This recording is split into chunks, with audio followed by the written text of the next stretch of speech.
بسم اللہ الرحمن الرحیم۔ السلام علیکم ورحمۃ اللہ وبرکاتہ۔ مستورات کو جماعت میں جانے کے سلسلے میں چند وضاحتیں۔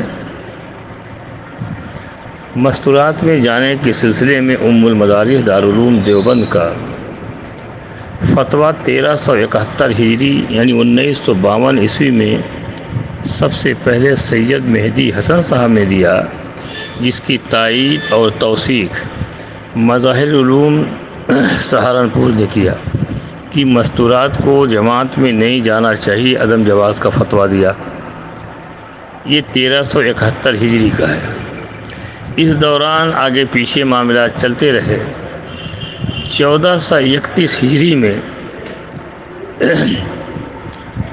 گجرات کے کسی عالم نے دارالعلوم سے سوال کیا کہ مفتی تقی عثمانی، الیاس گھمن، مفتی محمود الحسن صاحب، یہ لوگ جماعت میں جانے کا جواز کا فتویٰ دیتے ہیں، اس سلسلے میں آپ کی کیا رائے ہے؟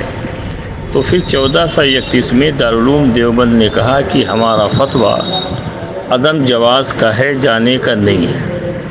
ایک بات یہاں پر ذرا سا وضاحت کرتا چلوں، الیاس گھمن صاحب ہوں، مفتی تقی عثمانی صاحب ہوں، ان لوگوں نے ذاتی اجتہاد کی بنیاد پر یہ فتویٰ دیا تھا کہ چلے جائیں تو بہتر ہے، لیکن دین سیکھنے کے لیے دیا تھا، تبلیغ کے لیے نہیں دیا تھا۔ اس نقطے کو وضاحت سمجھا دو کہ ان لوگوں نے کہا تھا آپ کے علاقے میں اگر دین سیکھنے کی کوئی شکل نہیں ہے تو آپ دین سیکھنے کے لیے کچھ وقتوں کے لیے جا سکتے ہیں، لیکن بڑے شرائط کے ساتھ۔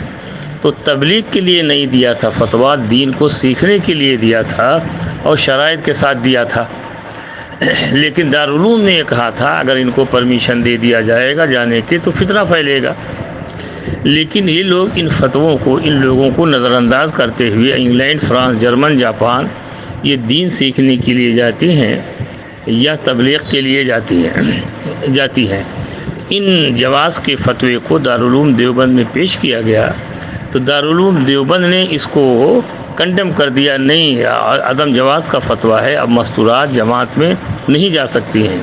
لیکن ان لوگوں نے کوئی قرآن کی آیت یا حدیث کی سے استدلال نہیں کیا تھا، اپنی ذاتی اجتہاد پر استدلال کیا تھا۔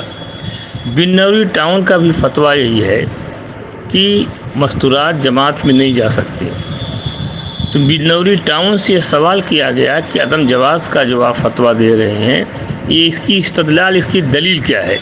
تو بنوری ٹاؤن نے سورہ احزاب کی آیت نمبر 33 سے استدلال کیا ہے کہ اس آیت کی بنیاد پر عورتوں کو گھر سے جانے کی اجازت نہیں ہے۔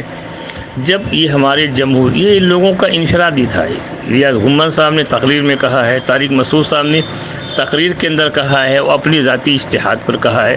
جب کسی کا ذاتی اجتہاد قرآن سے ٹکرا جائے گا تو اس کی ذاتی اجتہاد کی کوئی حیثیت نہیں رہے گی، لہذا جو معاملہ قرآن سے رہے گا وہی چلے گا۔ دارالعلوم دیوبند، سہارنپور اور بنوری ٹاؤن نے انہوں نے عدم جواز کا فتویٰ دیا ہے سورہ احزاب کی آیت نمبر 33 سے۔ تو ہم کو ان جمہور کی بات کو ماننا ہے، ذاتی اجتہاد کسی کا ہو اس کی بات کو نہیں ماننا چاہیے۔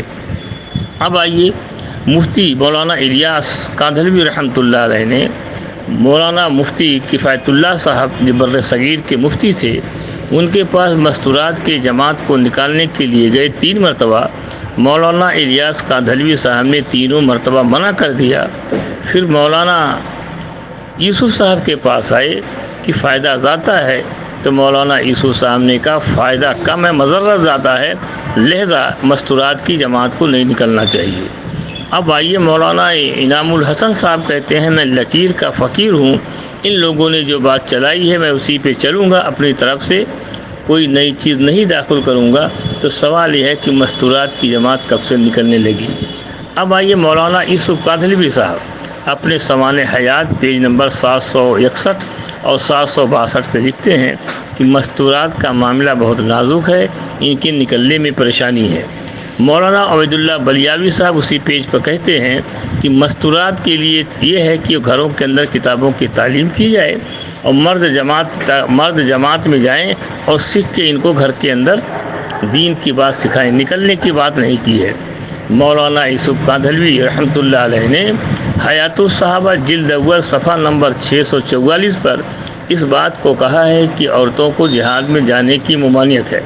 اب تبلیغ کے بڑے عورتوں کو جماعت میں جانے سے منع کرتے ہیں، اور 3 بڑے ادارے جو اب عورتوں کو تبلیغ میں جانے سے منع کرتے ہیں، یہ کون لوگ ہیں جو عورتوں کو جماعت میں نکالتے ہیں؟ کہیں باطل کی سوچی اور سمجھی اسکیم کے تحت یہ کام تو نہیں کیا جا رہا ہے۔ باطل کا پہلا کام ہوتا ہے کہ عورتوں کو باہر نکالو۔ جب عورتوں کو باہر نکالو گے تو ہمارا کام آسان ہو جائے گا۔ جب ہمارے تبلیغ کے 3 بڑے اس کام کو نہیں کیے ہیں، وہ منع کر رہے ہیں، 3 بڑے ادارے جو دنیا کے مانے جاتے ہیں، انہوں نے بھی عورتوں کو جماعت میں جانے سے منع کر دیا ہے، عدم جواز کا فتویٰ دے رہے ہیں، تو کس کی اشارے پر سوال پیدا ہوتا ہے، پھر کس کے اشارے پر یہ مستورات کی جماعت نکل رہی ہے اور دیوبند اور بنوری ٹاؤن اور مظاہر العلوم کی فتوے کے باوجود نہیں رک رہی ہے؟ اس کے پیچھے کس کی سازش ہے؟ اس کے پیچھے کیا معاملہ ہے؟ سمجھ سے باہر ہے۔ سوچو اور سمجھو۔ ہم کو ورما کا پابند ہونا چاہیے۔ دارالعلوم نے منع کر دیا ہے تو اس کو مان جانا چاہیے۔ اگر دارالعلوم کی بات نہیں مان رہے ہیں، مولانا الیاس، مولانا یوسف، مولانا انعام کی بات نہیں مان رہے ہیں، تو کس کی بات مانیں گے؟ اور کس کے کہنے سے نکل رہی ہے؟ اس کے پیچھے کیا سازش ہے؟ سوچو اور سمجھو فقط۔ والسلام۔ السلام علیکم ورحمۃ اللہ وبرکاتہ۔ مولانا عبدالرحیم صاحب مفتی اعظم گجرات، مولانا عبدالرحیم صاحب لاجپوری کا بھی فتویٰ جو مفتی اعظم گجرات ہے، ان کا بھی عدم جواز کا فتویٰ ہے کہ مستورات کو جماعت میں نہیں جانا چاہیے۔